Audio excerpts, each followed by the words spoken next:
Nota 10, 68.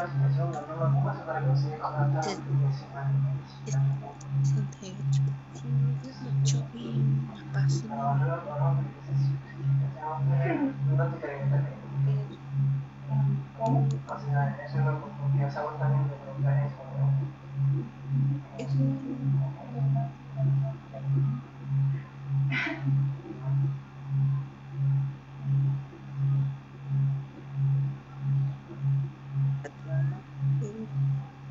No creo que el tema va hasta 38.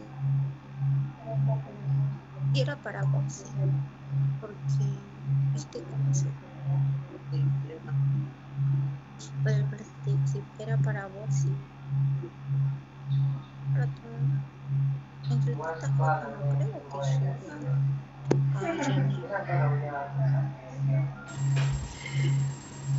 Bueno, ¿cómo les va? Buenas tardes. Vamos a comenzar la clase. ¿Cómo están?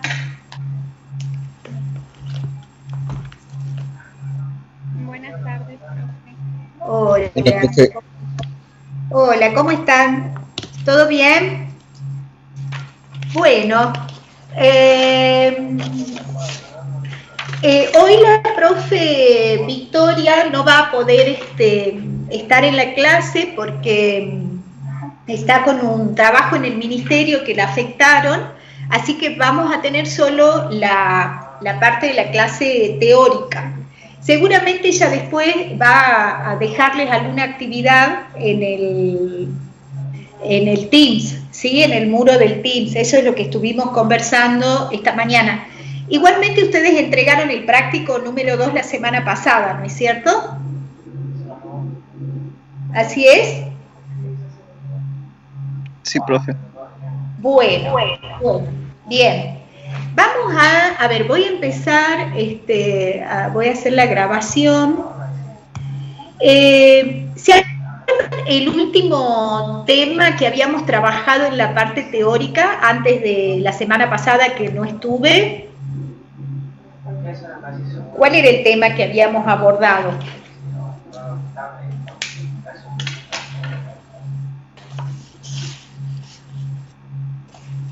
¿No se acuerdan cuál era qué era lo que habíamos trabajado en la última clase?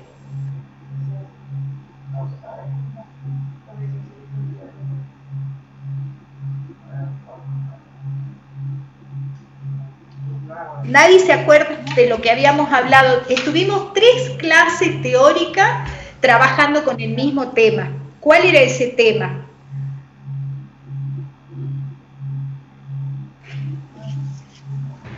Los ejes, profe. ¿Cómo? Los ejes. ¿Qué ejes? Los ejes para analizar. Que serían los conceptos. Claro, pero habíamos empezado a desarrollar la matemática dentro de la unidad 4. Dentro de la unidad 4 nosotros consideramos diferentes problemas o desafíos que van a emerger en las instituciones educativas, que son los temas con los cuales nosotros nos vamos a encontrar los psicólogos y nos van a demandar trabajar, ¿sí? Entonces, habíamos empezado a trabajar, habíamos dicho que habían algunos temas que eran propios del campo de la educación y otros que eran más sociales y que tenían una repercusión en las instituciones educativas. Habíamos desarrollado un tema que era propio del ámbito de las escuelas. ¿Cuál era ese tema? A ver, bueno, acá tengo la lista. Está Flavia Flores Balleres.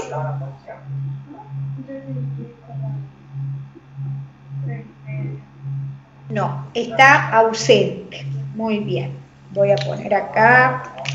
Hoy voy a tomar asistencia con la lista. ¿Sí? Está Franco Arandía. Sí, profe. Hola, Franco, ¿cómo te va? ¿Cuál era el tema que habíamos trabajado en las clases teóricas anteriores? Si no me acuerdo mal, era la parte de la legalidad, de los marcos jurídicos y la forma de las intervenciones que se deben hacer dentro de la institución. Pero ¿sobre qué tema? ¿Sobre qué problema? Habíamos construido el juntos lazo que se hace en la escuela. ¿Cómo? El lazo que se hace en la escuela. La ¿El escuela qué? que hace el lazo. No, a ver, decime, Franco, no te escucho. El lazo que se hace en la escuela con la convivencia escolar. Bien, pero habíamos centrado como que esa convivencia tiene como una figura, un referente que es el docente. Entonces, la problemática, ¿cuál era la problemática actual? ¿Acerca de qué? Acá responde Daniela Mamani sobre la autoridad. Exactamente, esa era la temática, ¿no es cierto?, que habíamos trabajado. Autoridad y convivencia escolar. ¿Sí? Bien. Bueno, hoy vamos a trabajar un problema que ha tenido como ha crecido mucho en los últimos años, y es esta mirada patologizante de los sujetos infantiles, también de los sujetos adolescentes. Una tendencia a patologizar conductas que muestran las niñas, los niños, los adolescentes, y que son interpretados como conductas enfermas y derivadas a psiquiatras para ser medicados. Entonces, la problemática tiene que ver con este aumento en la medicalización de las infancias y la patologización de procesos que son interpretados, ¿no es cierto?, como patológicos. Este problema ha sido tan marcado en los últimos años que ha habido una declaración que se llama Acta Conisma, de una entidad que tiene que ver con la prevención de todo lo que tiene que ver con la prevención, digamos, en salud mental, pronunciándose en contra de esta tendencia de patologizar. Ya les digo porque no recuerdo bien lo que significa la sigla CONISMA, ahora les voy a decir. Igualmente, yo luego les puedo compartir esta acta que ha sido, a ver, ahí está.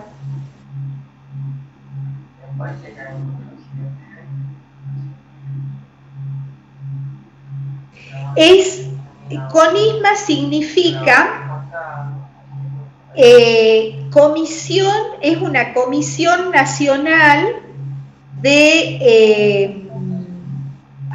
acá está, Comisión Nacional Interministerial de Salud Mental y Adicciones. Bueno, esta entidad, digamos, que tiene digamos, una referencia muy importante en lo que es el campo de la salud mental, se pronuncia y promulga un documento que es un referente dentro del campo de la educación. Esto ha sido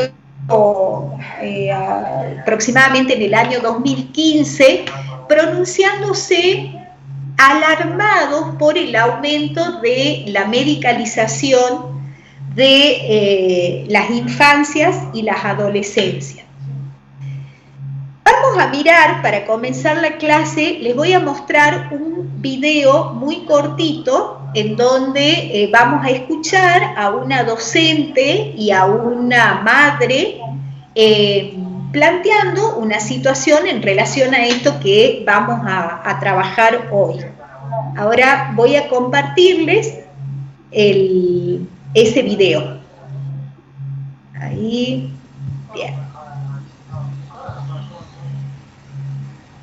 Ustedes díganme por favor si lo escuchan, ¿sí? Ahí. Que yo observo en los nenes que me llaman la atención. En general es lo dispersos que pueden ser. Ellos deambulan con mucha facilidad dentro y fuera de la sala. Les cuesta muchísimo agruparse. Lo que tiene que ver con consignas grupales, se observa que ellos en general hay una dificultad para cumplirlas y en general necesitan el acompañamiento mío para poder realizarlas y en ocasiones no lo logran hacer. Se tiene que personalizar mucho la consigna y eso hace que ellos puedan en algunas ocasiones inhibirse. A veces la timidez los gana y bueno, pero siempre el acompañamiento mío de alguna manera los ayuda a realizar algo mínimo. Faciel, a los 3 años, tuvo su primera experiencia en un jardín. La maestra un día me llama y me comenta que el nene, si bien era un nene bueno, que hacía caso en todo, que no tenía problemas con los otros compañeritos ni nada, notaba que por ahí los nenes estaban jugando por un lado y él siempre estaba solito en un rincón. O tenía juegos él solo, no compartía con otros nenes. Y me llama, lo hablamos, le dije que sí, que en casa era igual. La maestra me aconsejó ir al Hospital Roca. Cuando nosotros observamos este tipo de conductas, automáticamente nos comunicamos, nos ponemos en contacto con el directivo. Informamos estas dificultades que observamos y eso, bueno, nos ayuda a comenzar un trabajo en equipo, fundamentalmente la institución y la familia y bueno, el grupo de orientación es fundamental, es un pilar para que nosotros podamos trabajar. Le empezaron a hacer los estudios, todos los tratamientos que tenía que hacerle para llegar a una conclusión, a un diagnóstico. Y bueno, y ahí me dan el diagnóstico de que el nene tenía un retraso madurativo en el aprendizaje y en el lenguaje, que tenía casi 4 años y no hablaba perfectamente. Vos te das cuenta como mamá que había algo. Y bueno, y mediante eso, el nene comenzó a hacer tratamientos de fonoaudiología, psicopedagogía y de psicología. La formación que nosotros recibimos en el profesorado no nos prepara para trabajar con este tipo de niños.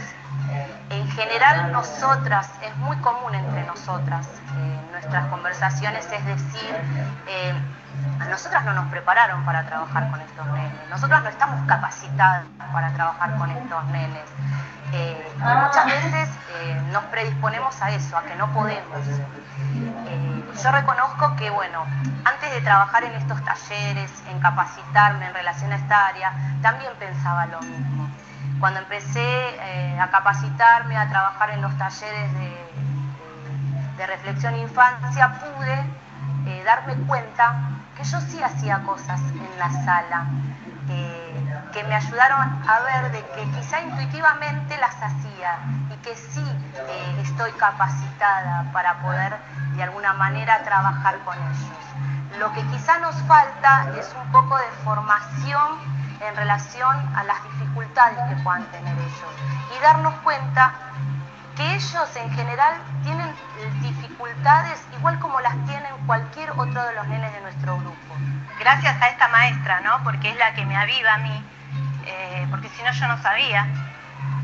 Para mí mi nene tenía algo diferente, pero no había un diagnóstico, no había algo que me hiciera pensar que tenía algo más.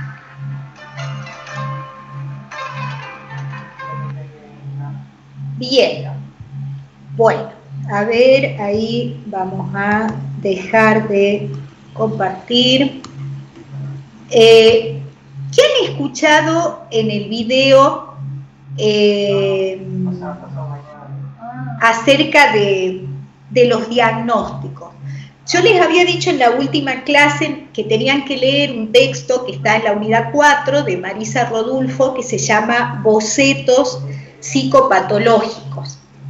Pero a partir de esto que hemos escuchado, este video donde habla esta docente de nivel inicial y esta mamá, y hablan de los diagnósticos expresos, ¿no? ¿Qué es lo que nosotros podemos pensar para analizar esta problemática? Yo les decía, bueno, que hay como una preocupación en esta mirada patologizadora de las conductas de niñas, niños, adolescentes en las escuelas y esta tendencia a derivarlos para que sean medicados. ¿Qué pudieron escuchar a partir de esta presentación que yo estoy haciendo en el video? ¿Qué les ha llamado la atención de lo que dice la maestra y de lo que dice luego esta mamá? A ver, si quieren pueden levantar la mano para participar.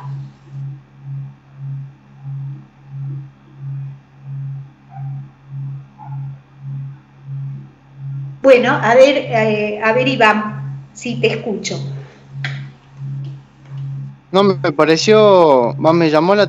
¿se me escucha, profe? Sí, perfecto, sí. Bien. No, me llamó la atención una parte donde la docente dice de que en el profesorado muchas veces no los capacitan para trabajar con chicos de ese estilo, ¿no? Y bueno, me parece muy llamativo, ¿no? Que en el día, bueno, hasta el día de hoy, no se tenga en cuenta esos tipos podríamos decir, de problemáticas dentro del ámbito educativo que no se tienen en cuenta para la capacitación docente. Bien, eso te llamó la atención. Ajá. ¿Qué más? ¿Qué otra cosa de lo que escuchaste? O también puede participar alguien más. ¿Qué les ha llamado la atención? Hola, profe. Sí. Soy Alejandro Guerrero. Hola, Alejandro, sí. Mucho que, digamos, quizás estaban estigmatizando una conducta que era normal, digamos. Quizá el chico sí tenía problemas con socializar con sus demás compañeros, pero no estaba ligado a algo psicopatológico, digamos, quizás. Y lo que han hecho, digamos, lo primero es estigmatizar su conducta y ligarla a algo psicopatológico, digamos, o algo patológico o enfermizo, y lo han rotulado como si estaría enfermo, digamos. Y la madre hace ver que en realidad el chico, ella notaba que no estaba, digamos, ligado a algo patológico, digamos, era algo normal que quizás otro chico también podía haber pasado. Pero lo primero que han hecho es rotulizarlo como si fuese algo, digamos, patológico, algo ligado a lo mental, a lo psicológico.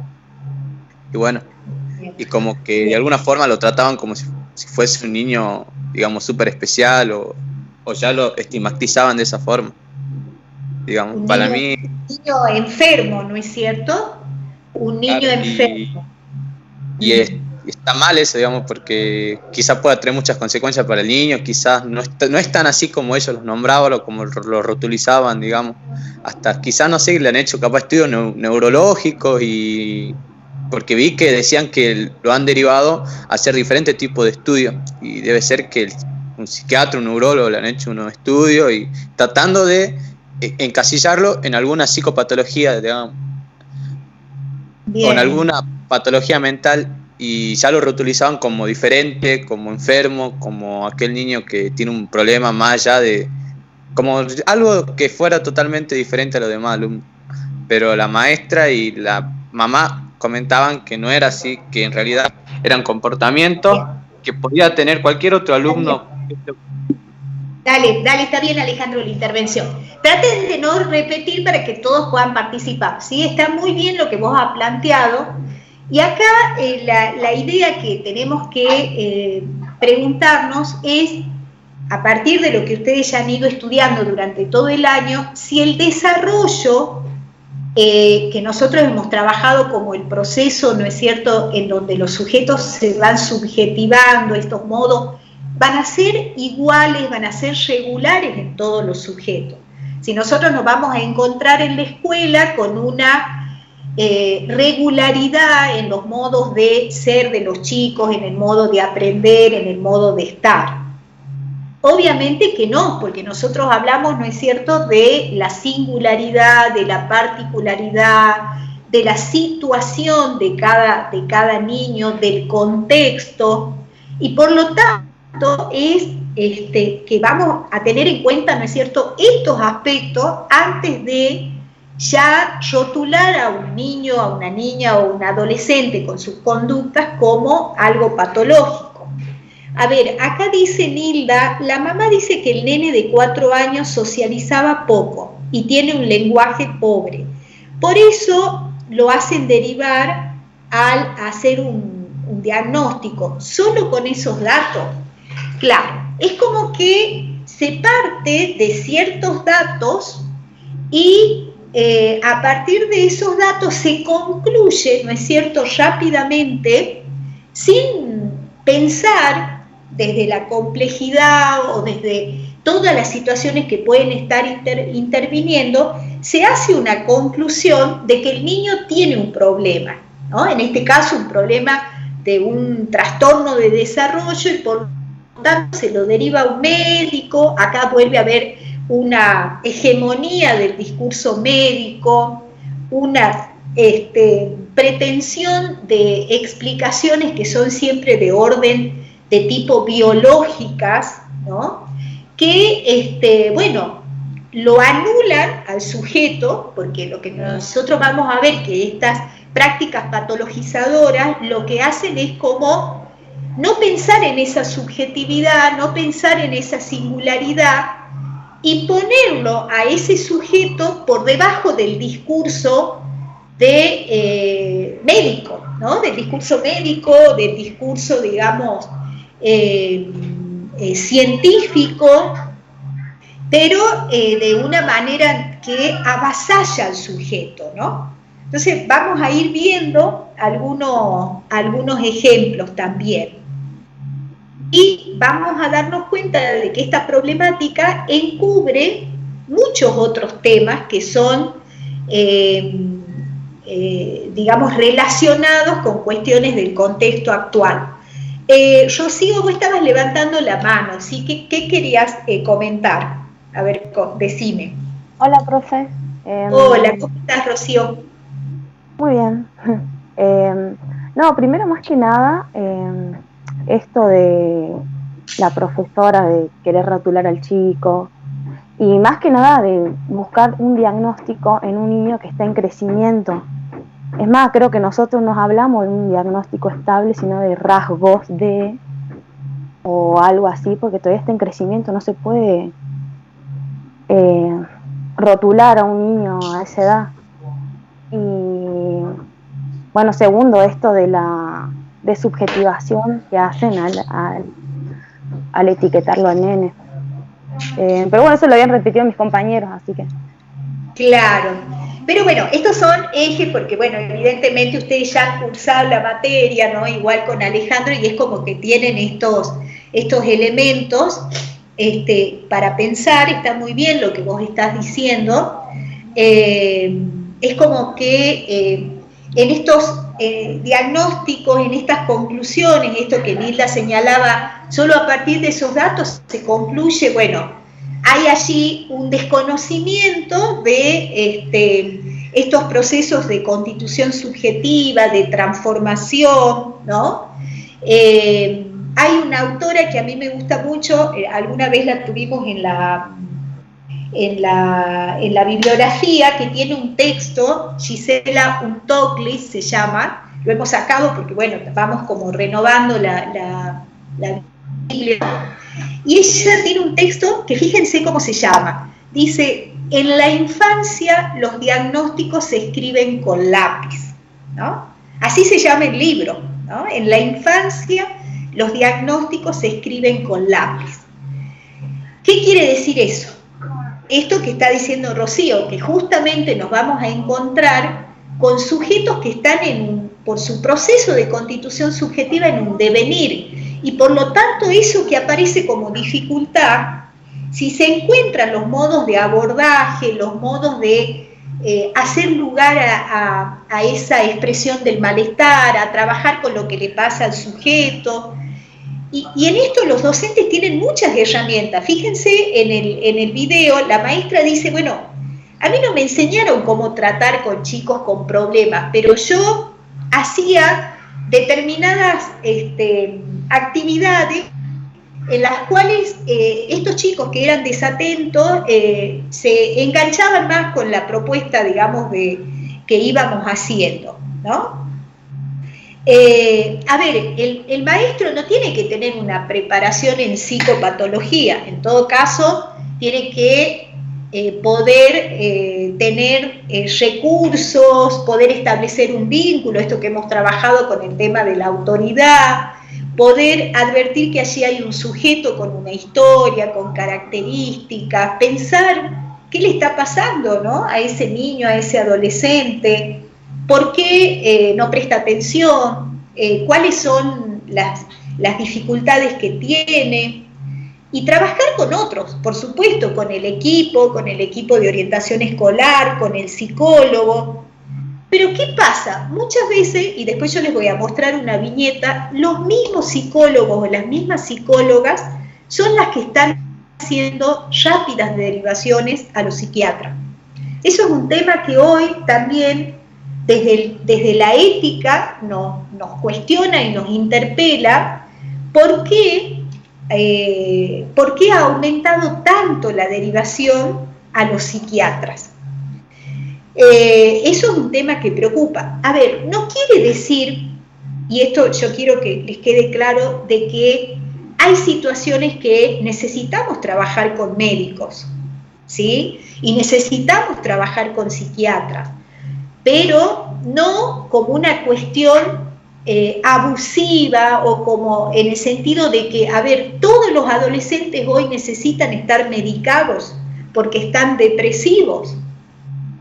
Fíjense que a partir de la pandemia, y esto también tiene que ver con el contexto, con esto que nosotros venimos como trabajando mucho la mirada sobre la complejidad del contexto, es verdad que han aumentado muchísimo los síntomas y muchas veces son muy preocupantes. Sobre todo los adolescentes la han pasado muy mal con el tema de el encierro, el distanciamiento, la no posibilidad de hacer las actividades, no poder participar en la fiesta del estudiante, actividades deportivas, y muchos chicos presentan muchos síntomas.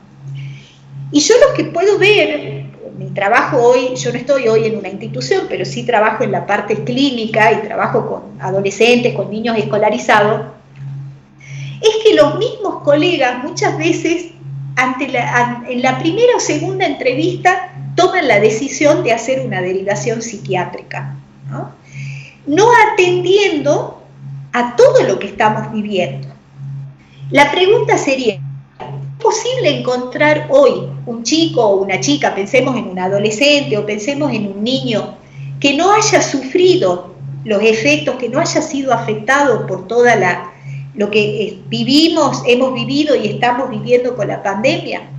A mí me parece que, no sé qué piensan ustedes, pero me parece que sería alguien que vive en un cubo, que se haya mantenido aislado de la realidad. Todos estamos afectados, pero especialmente Y hay informes, por ejemplo, de UNICEF que hablan de la enorme afectación que han tenido los adolescentes. Bien, ¿se entiende por dónde va el desarrollo de esta problemática? No sé si quieren hacer alguna pregunta o algún comentario antes de que sigamos avanzando.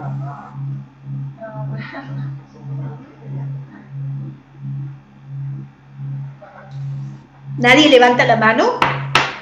¿Nadie quiere comentar nada? Bueno, entonces sigamos.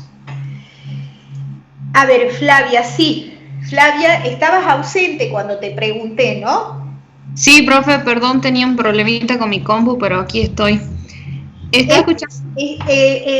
Por favor, antes de que avance, ¿sí? Aprovecho esto para decir, la verdad que yo soy súper puntual, ingresé a las 5 de la tarde y habían dos personas en el chat.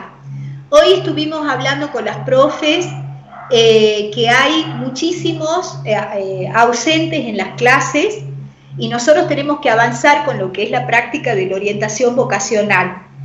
Por lo que les pido que a partir de la semana que viene, el que ingrese después de las 10, o sea, de las 17:10 va a tener ausente. Vamos a considerar la asistencia 10 minutos, así como lo hacíamos en la clase presencial, ¿sí? Así que bueno, es un aviso, ya lo tienen, digamos, claro, porque nosotros para llegar a la instancia de la promoción necesitamos, por eso es que yo hoy nombré a la gente que está con las notas, digamos, como para promocionar. No van a promocionar solo con la nota del parcial, sino también con la asistencia, con el desenvolvimiento en los prácticos y la participación en las clases. Así que, bueno, espero que quede claro, ¿sí? Bueno, a ver, te escucho, Flavia. ¿Qué querías decir? Sí, lo que yo quería decir era, estaba escuchando lo que decía usted hace un rato, para mí los docentes sí tendrían que tener una base de psicopatología, porque lo que yo noto es que lo primero que hacen es derivar o hacer, está bien que hagan consultas con el equipo de orientación, pero yo creo que al tener una base un poco más específica sería diferente detectar si es que el niño realmente padece de algún tipo de trastorno o algún tipo de enfermedad, a que sea un niño que simplemente tenga muchas pilas, mucha energía y que no se pueda quedar quieto, por dar un ejemplo. Ese era mi punto de vista. Bueno, ese punto de vista es totalmente contrario a lo que estamos desarrollando, ¿sí? O sea, se nota que has ingresado tarde en la clase. Porque en realidad, justamente lo que nosotros pensamos, a ver, en todo caso un docente tendrá que conocer aspectos de la psicología, del desarrollo de los sujetos infantiles, adolescentes, pero no tiene que tener conocimientos en psicopatología, porque lo que tenemos que evitar justamente, lo que nos preocupa, es evitar estos diagnósticos o estos etiquetamientos que lo que producen es una vulneración de los sujetos en la escuela. ¿Sí? Yo te invito a leer, Flavia, el texto de Rodulfo, que es el que tenemos, Boceto Psicopatológico, donde esta autora, digamos, se problematiza este tema. En todo caso, quienes tenemos que hacer diagnósticos somos los psicólogos, ¿sí? En relación a problemáticas psicológicas, no los docentes. El docente no tiene que hacer un diagnóstico. No, digo que justamente, sí sé que lo que estoy diciendo va en contra de lo que usted estaba hablando, porque justamente lo estaba escuchando, pero yo no digo que el docente tenga que hacer un diagnóstico, digo, al contrario, lo que yo pienso es que uno al yo tener el saber, no voy a etiquetar como primera medida, porque yo sé que ese niño no está formando, o sí, sea el caso que sea. Ese es mi punto de vista. Sé que no es lo que usted está diciendo, pero yo pienso así. El saber no ocupa espacio y yo creo que tampoco tendrían que ser especialistas en psicodiagnóstico, lógicamente, porque para eso estamos nosotros. Pero yo pienso que por lo menos una base tendría que haber y creo que eso evitaría muchísimo etiquetar a los niños. Bien. Bueno, sigamos avanzando. Cuando nosotros planteamos este tema, lo que nos estamos problematizando es esta mirada de la complejidad de las infancias, de las adolescencias, de las juventudes, esta perspectiva que nosotros venimos trabajando desde la unidad 1, que yo me doy cuenta que muchos no logran aprender con H, como internalizar esta mirada compleja sobre los sujetos en situación educativa. Cuando ustedes vayan a desarrollar un examen y planteen, por ejemplo, este tema, lo tienen que relacionar con este concepto del sujeto en situación. Nosotros no vamos a abordar individuos con problemas, vamos a abordar situaciones, vamos a analizar las subjetividades situadas, contextuadas. Por eso yo les daba el ejemplo de este aumento de síntomas de los adolescentes en la pandemia. Si nosotros no tenemos en cuenta que estos chicos, estas chicas están atravesados por todo el contexto de la pandemia, por todo lo que vienen sufriendo, vamos a pensar que todos todos están patológicos, que todos tienen un problema psicológico grave que necesitan de ser medicados o necesitan ser derivados a un psiquiatra. Ahora, si yo analizo la situación, pienso, reflexiono, me cuestiono de cómo son las condiciones del contexto social, histórico, porque, a ver, no es lo mismo un chico que ha tenido la posibilidad de estar conectado porque tenía los recursos económicos, porque tenía una institución que tenía plataformas a un chico que estaba en el medio de algún lugar en la Quebrada o en la Puna, acá en Jujuy, que no tenía acceso, que se quedó, digamos, sin poder estar en la escuela, cuando la escuela era lo que organizaba la vida de estos sujetos, ¿no? Entonces, han habido aumentos de suicidios, ¿sí? Ahí estamos hablando, esto lo vamos a trabajar la semana que viene, por supuesto, de casos extremos, sufrimientos psíquicos extremos, que en ese caso sí necesitamos contar con un trabajo en equipo y con un trabajo, digamos, con un psiquiatra, porque cuando estamos ante un riesgo inminente, ¿no es cierto?, de que el sujeto se pueda dañar, bueno, ahí es otro el trabajo que vamos a hacer, ¿no? Acá he tomado una frase de Beatriz Janín. Beatriz Janín es una psicóloga especializada en el tema de patologización, y ella dice un poco lo que yo les refería hace rato de lo que decía esta autora del texto En la infancia los diagnósticos se escriben con lápiz. Beatriz Janín dice, en la infancia nada es para siempre, y lo que hacemos escuchando a los niños es destrabar las posibilidades del despliegue creativo. ¿Qué es lo que está diciendo Beatriz Janín? Beatriz Janín es psicóloga, obviamente, y ella lo que hace es como un reconocimiento de nuestras herramientas de trabajo, que son la palabra, la comunicación, la posibilidad de la escucha. Nosotros nos formamos, y ustedes se forman para trabajar con lo simbólico, para trabajar con esta posibilidad de abrir espacios de escucha para los sujetos.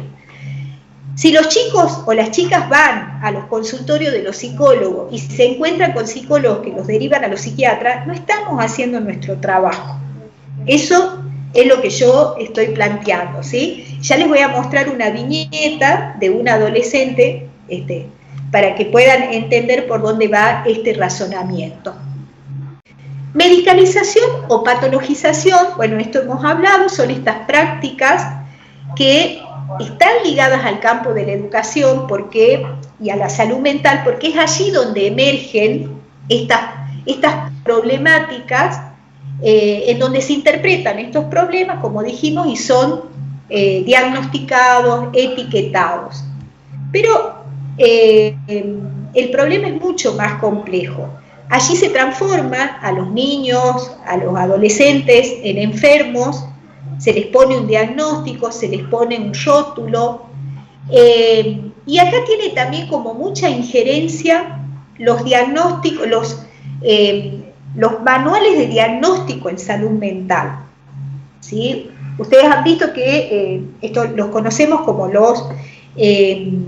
como el DSM-5, que es el que está en vigencia ahora, en donde aparecen, ¿no es cierto?, como una variedad, ¿no?, de ejes para diagnosticar, que es como que todos podríamos ser rotulados o podríamos estar en alguno de esos ítems que son diagnósticos en salud mental, pero que están sostenidos, y esto es muy importante, por las industrias farmacéuticas. Detrás de esta exacerbación de los diagnósticos en salud mental hay un interés económico que tiene que ver con este contexto del capitalismo, ¿no es cierto?, hoy exacerbado en todos los ámbitos, por los cuales hay ganancias millonarias, ¿no?, en esta tendencia a medicalizar, digamos, a las infancias y a las adolescencias. Es como que se ha avanzado sobre una población que antes no era, digamos, no eran objetos de estas industrias farmacéuticas. Fíjense en las imágenes que tenemos acá, un poco esto es lo que señalaba Alejandro al principio, ¿no? Hay una tendencia al etiquetamiento, a la clasificación. Frente a esta respuesta de un sufrimiento psíquico acentuado, aparece la respuesta, digamos, en las pastillas o en las medicalizaciones psiquiátricas. ¿Cuáles son algunos aspectos que vamos a considerar en este análisis? Bueno, estos nuevos sujetos, pensemos estos sujetos mediatizados por las tecnologías, cómo aparecen hoy como tan inquietos, tan desatentos. Uno de los diagnósticos testigos de esta problemática que estamos desarrollando es lo que se conoce como déficit atencional. Ustedes seguramente han escuchado nombrar esto, ¿no? Un niño, un adolescente que se diagnostica con un déficit atencional con hiperquinesia o hipoquinesia, ¿no? O sea, con todas las posibilidades, digamos, muy inquieto o muy pasivo, ¿no? Y la verdad que la pregunta es, ¿cómo no estarían inquietos o desatentos los chicos en la escuela cuando en muchos aspectos se siguen sosteniendo? Bueno, hoy con la pandemia eso ha cambiado, modos de enseñanza que a los chicos los aburre, que no tienen nada que ver con las formas de comunicación, de conexión que ellos tienen por fuera de la escuela, ¿no? Ese es un tema que en este análisis de la complejidad es muy importante tener en cuenta. Otra característica de estas subjetividades es características, digamos, que tienen que ver con, justamente por estar tan inmersos en la tecnología, son sujetos que tienen como menos capacidad de simbolización y tienden más a la actuación. Entonces están más inquietos, más agresivos, más impulsivos, ¿sí? Entonces es fundamental trabajar esta cuestión de darles herramientas para que puedan poner en palabras, ¿no?, lo que sienten, lo que les pasa. Uno lo puede escuchar en los niños pequeños, niños de 4 o 5 años, en donde están mucho tiempo solos con la tecnología, los papás, niños de clase media o media alta, trabajando muchas horas fuera de la casa, y hablan con un lenguaje robotizado, un lenguaje usando términos de lo que son los dibujitos mexicanos. Seguramente ustedes tienen muchos ejemplos, ¿no? El otro día tenía un niño de 4 años y yo no le entendía porque su lenguaje estaba con múltiples dislalias. Entonces me dice, dame tu celular, ¿no? Y yo digo, ¿para qué querés el celular? Entonces pone el micrófono en el Google y él ponía la palabra que yo no le entendía. O sea, yo me quedé así como sorprendida, ¿no? Porque él no me podía hacer entender lo que le pasaba, pero tenía claro que si él iba al buscador del Google, él podía poner la palabra y digamos, el buscador le iba a traducir lo que él decía. Por supuesto no le tradujo porque no le entendía lo que decía, ¿no? Pero ese proceso psíquico que él hacía, bueno, a mí me dejaba como sorprendida, y por el otro lado, esto de que no pudiera expresarse, que no pudiera hacerse entender, ¿no?, por los otros. ¿Cómo encontramos a los adultos? Bueno, ese es otro tema. ¿Cómo los encontramos acá apurados para que los chicos resuelvan rápidamente sus problemas, para que se adapten rápidamente a las situaciones, a las condiciones, a las exigencias? Y esto que yo les señalaba de la ganancia, ¿no?, que aparece en las industrias farmacéuticas. Voy a mostrarles dos viñetas que me parecen interesantes. A ver, yo les quiero mostrarles primero la del adolescente, que es esta. Abril dice 17 años. Concurre por primera vez a una entrevista con una psicóloga. Al finalizar la misma, la psicóloga le pregunta cómo se sintió. Y la adolescente responde: no estuvo tan mal, bueno, ahí hay un error, no estuvo tan mal como esperaba. Esto, digamos, sorprende a la psicóloga y le pregunta por qué decía eso, ¿no? ¿Por qué no estaba tan mal como ella pensaba? Tenía mucho miedo, responde Abril. A mis amigas que van al psicólogo las mandaron al psiquiatra. Fue distinto, sentí que me escuchaste, ¿no? Bueno, fíjense, ahí en este ejemplo, ¿no?, hay una clara referencia de que hoy los adolescentes, y esto es realmente preocupante, los adolescentes, las adolescentes empiezan a manifestar temor de ir al psicólogo porque el psicólogo o la psicóloga los va a derivar al psiquiatra. Esto es un tema grave, ¿sí? O sea, cuando yo estoy hablando de esta tendencia a la patologización, lo que estoy diciendo es que dentro de nuestro propio campo disciplinar, cada vez estamos patologizando más, ¿sí? ¿Se entiende lo que quiero decir? Bueno, a ver acá, Nilda había puesto algo. La mamá dice que el nene de 4 años, no habla porque no le hablan. Y sí, yo también pienso, vos estás hablando del niño de 4 años al que hacía referencia. Y claro, el niño está solo le habla los dibujitos, ¿sí?, en el celular o en la tele, ¿no?, o en la compu, porque ya ni siquiera ven tele, les ponen la tablet. Estoy hablando de niños de un sector social medio alto.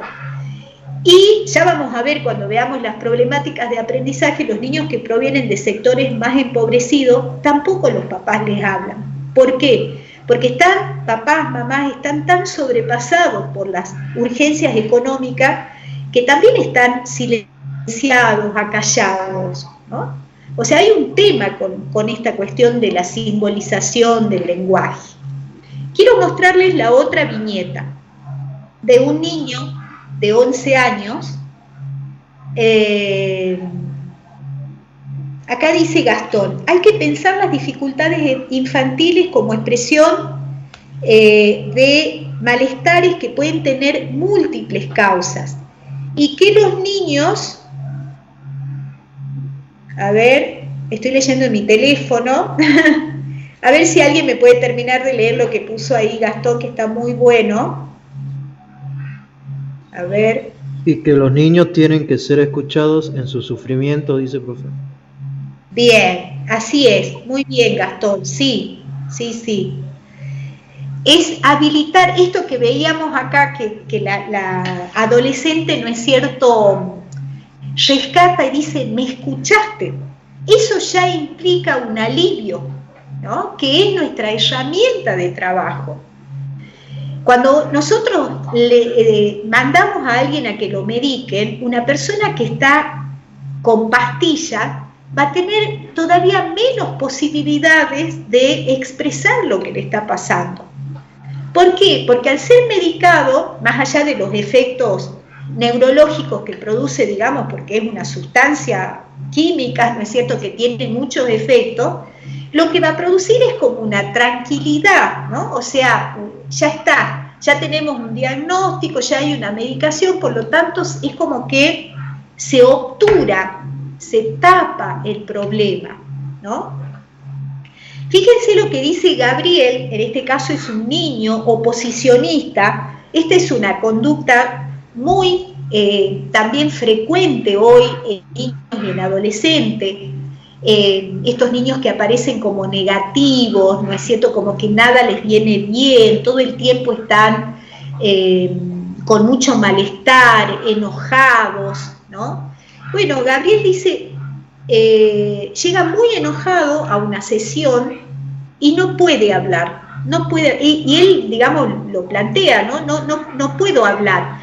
Dice que no quiere ir más a la escuela, que nadie lo quiere, y me cuenta que se hizo la pis ese día en la escuela. Imagínense un niño de 11 años, un puber, está furioso. La psicóloga dice, no sé qué hacer, no puede escucharme porque está tan descontrolado y tan enojado. Entonces le propongo un juego que tiene que hacer bolitas de papel de colores y rellenar una figura. Elijo un elefante. Él elige un elefante. Pasamos varios minutos de la sesión, estamos en silencio, y luego él, ya mucho más relajado, dice, gracias por tranquilizarme. ¿Por qué les traje esta viñeta? Porque fíjense, acá ni siquiera era posible la palabra, pero ese espacio que se habilita produce, digamos, allí una posición por parte del terapeuta que primero reconoce el sufrimiento del otro, le da alguna herramienta para hacer con eso, ¿no? Para hacer con eso que no puede controlar, que son sus afectos, que es su malestar. Y bueno, a partir de esa actividad, puede ser un dibujo, puede ser escuchar una canción, puede ser hacer alguna actividad, ¿no? Uno puede como destrabar esto que decía Janine, para dar lugar a ese despliegue y aparezca lo otro, ¿no? Aparezca eso que está produciendo sufrimiento en el sujeto.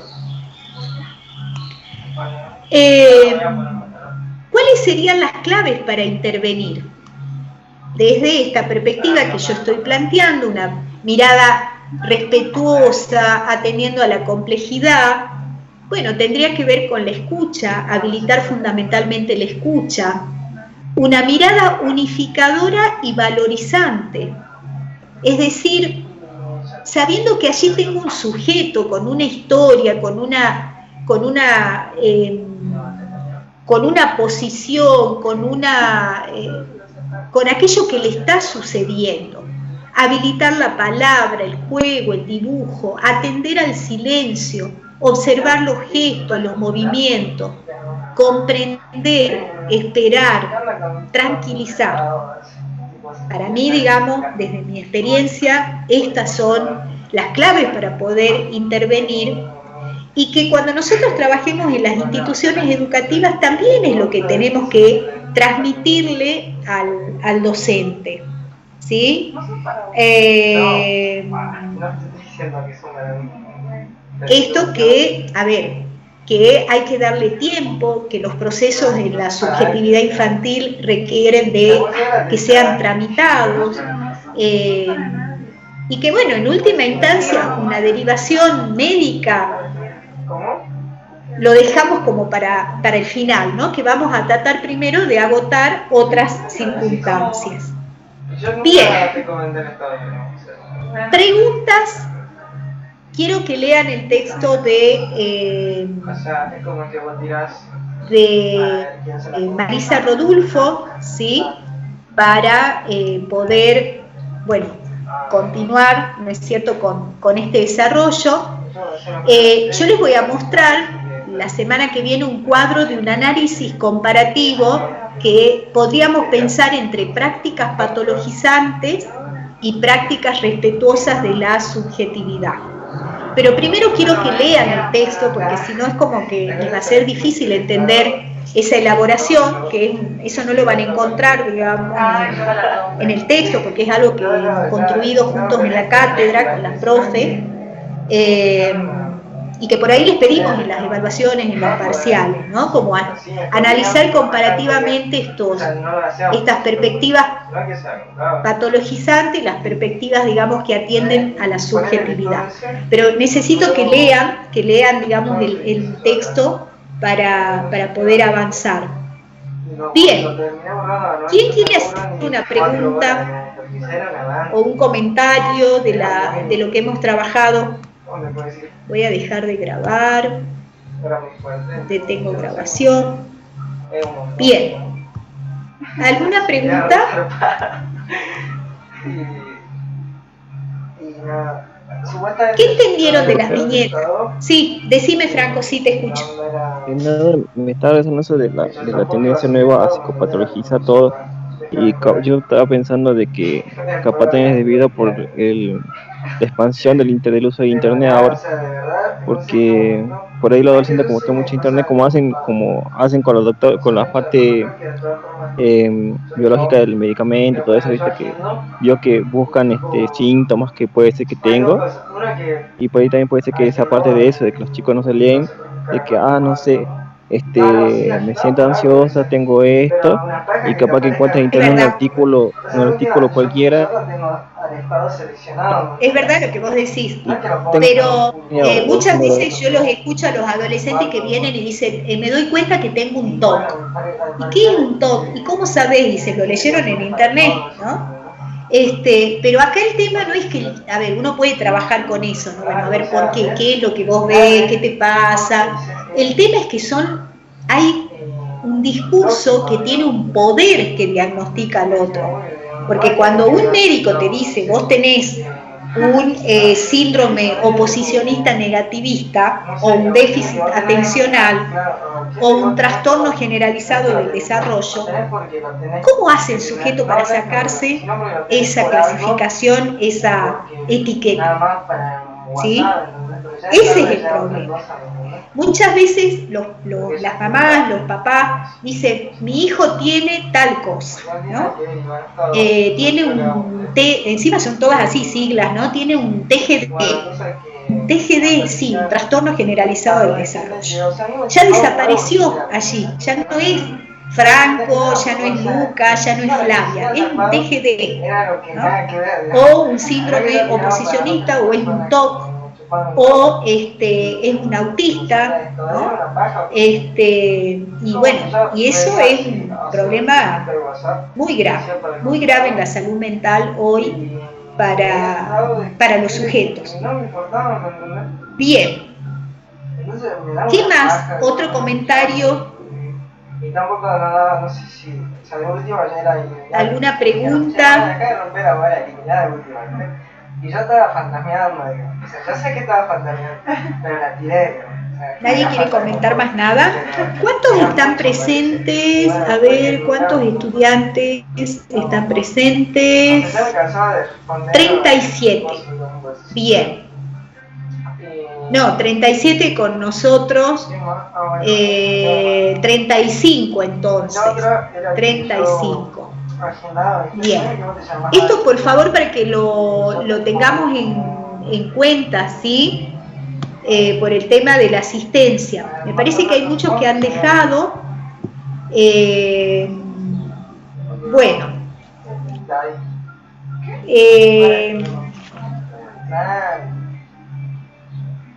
¿Algún otro comentario? Bueno, por ahí que tu nombre es Andy, ¿no? Yo tenía acá inscritos, tengo la 61.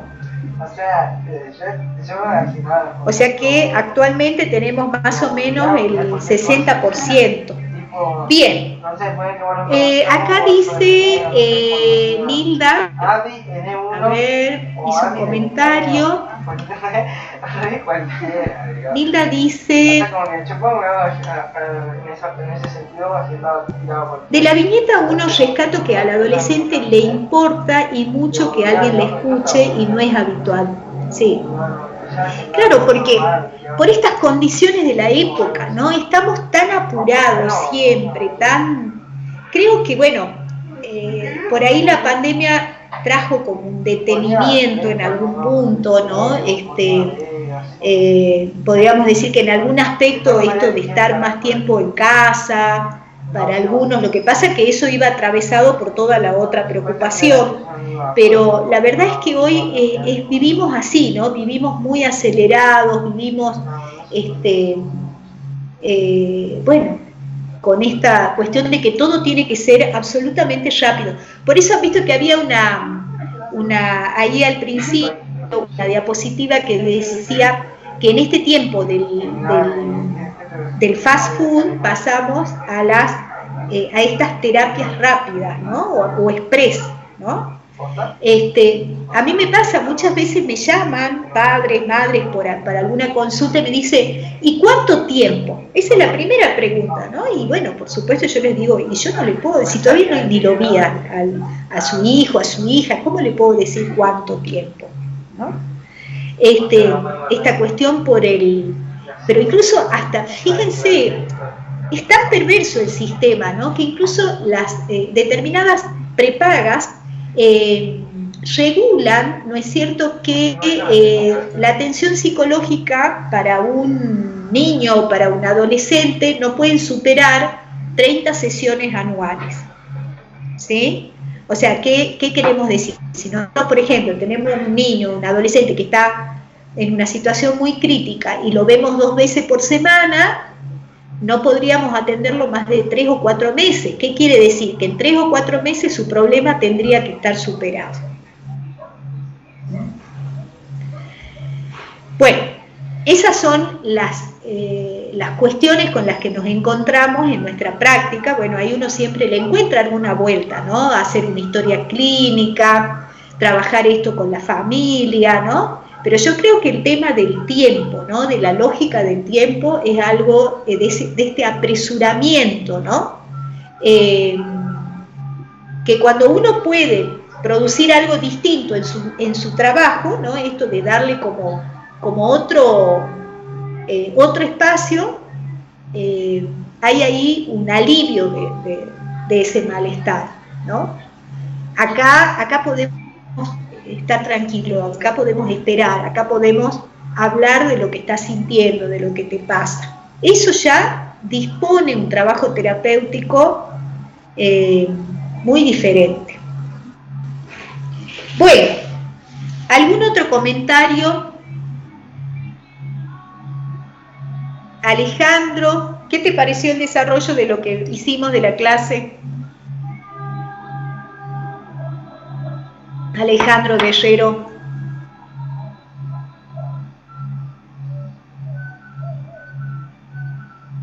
¿Te fuiste, Ale? No. ¿O no me estás escuchando? ¿Me escuchan o no? Estoy. Sí. Bueno. Ale, ¿qué te pareció el desarrollo de la clase en relación a lo que habías escuchado el año pasado?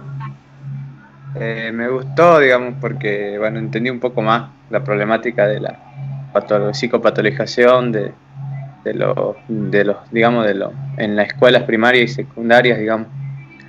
Y bueno, creo que el año pasado hemos visto un video de una película, si no me acuerdo, que era sobre un niño, una película sobre un niño donde un psiquiatra le habían dicho, bueno, que tenía no sé qué enfermedad, y muchas enfermedades, digamos.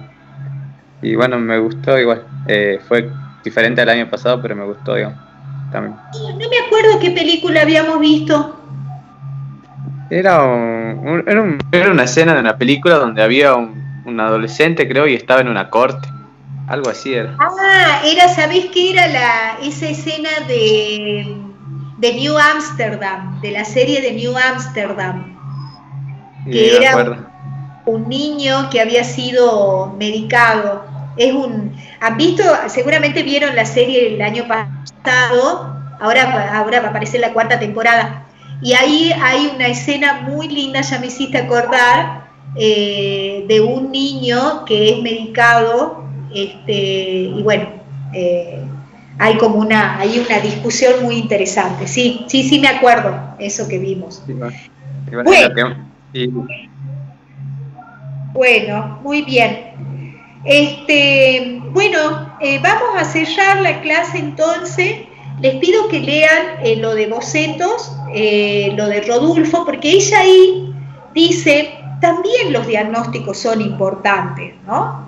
Cuando son, bueno, quizás un poco lo que planteaba ahí al principio Flavia, cuando son una guía, cuando nos ayudan a entender por dónde vamos a ir trabajando con un sujeto, pero no como algo que obstaculice, no como algo que cierre posibilidades, pero siempre para llegar a un diagnóstico hay que darse un tiempo, ¿no? Y la verdad que vuelvo a insistir, en los niños y en los adolescentes, escribirlos con lápiz, darse el lugar a repensar, a revisar, ¿no? Lo que uno por ahí piensa sobre un sujeto, que después podemos como cambiar esa perspectiva. Bueno, chicos, chicas, terminamos la clase. Nos estamos viendo la próxima semana, ¿sí? El próximo martes, y vamos a cerrar unidad 4, no sé cómo, porque en realidad nos faltan como 2 problemáticas, pero vamos a cerrar psicopatologización y vamos a ver lo de urgencias subjetivas con adolescentes, y les vamos a dar como una guía de lectura sobre el tema de problemáticas de aprendizaje, porque tenemos que empezar con lo que es unidad 5. Así que, o capaz que les grabo un video sobre esa temática. Bueno, ya vamos a ver o recuperamos alguna del año pasado, porque no quiero como que nos sigamos extendiendo en esta unidad, porque tenemos que entrar al tema de orientación vocacional. Pero, a ver, la verdad que ustedes tampoco están acompañando porque no están leyendo. Yo tengo toda la, digamos, la intención de que podamos tomar el parcial escrito en la facu. Así que no se confíen, ¿sí? El parcial 1 ha sido muy sencillo, entonces tienen ustedes para, digamos, para evaluar todo lo que es, ¿no es cierto?, la unidad 4, todo esto que estamos trabajando, y la unidad 5 la haríamos en un parcial en la facultad, ¿sí? Así que los invito, los insto a la lectura y al trabajo con el material, con la bibliografía. ¿Bien? Bueno, los despido, nos estamos viendo, hasta luego, chau, chau. Chao, profe. Chao, hasta luego, chau, chau.